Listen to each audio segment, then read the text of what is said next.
हेलो दोस्तों, इस चैनल पर आप सभी को फिर से स्वागत करता हूं। दोस्तों, आज हम सीखेंगे हमारी राष्ट्रीय भाषा हिंदी भाषा और पद्य भाषा।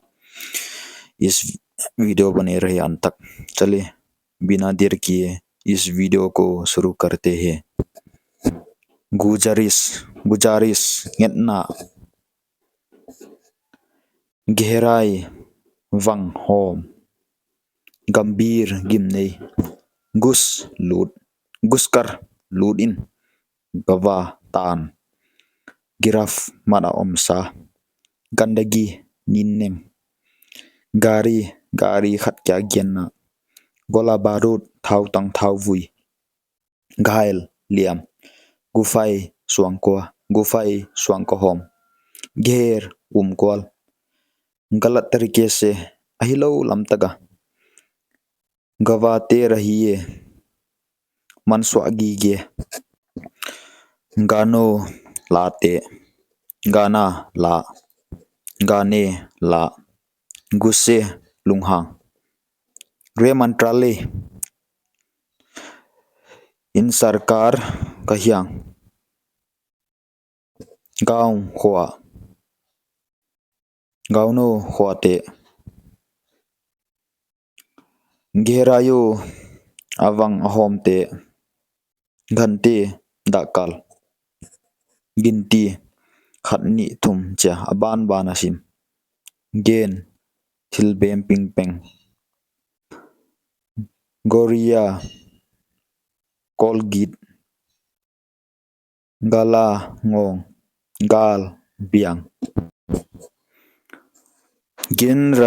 गिन रहा है सिम जा गिन रहा है सिम गवादी तानही गवादी है तानु अही गवादी है तानु गिरफ्तारी के मतना गहरी थू गहरी गिल घटी लुई फाई घटी लुई पंग तगा तुआका फाई जांग ओम गुम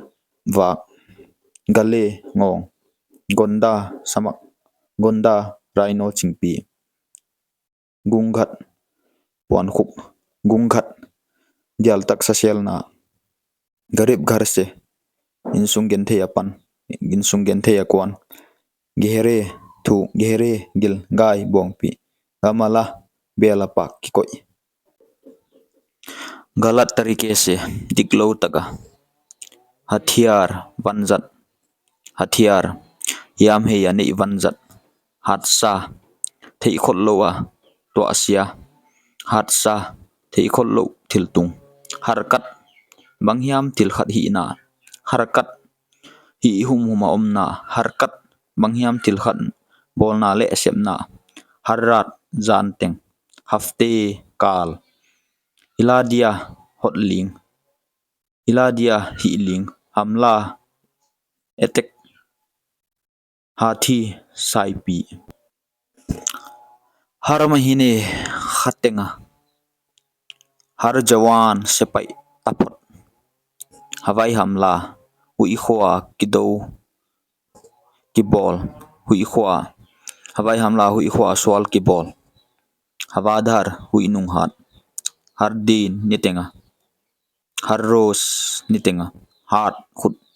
हिमत किसुआंग हुकुम थुपिया hatma kha hak danin angyat banga dikle hoi kilom hak right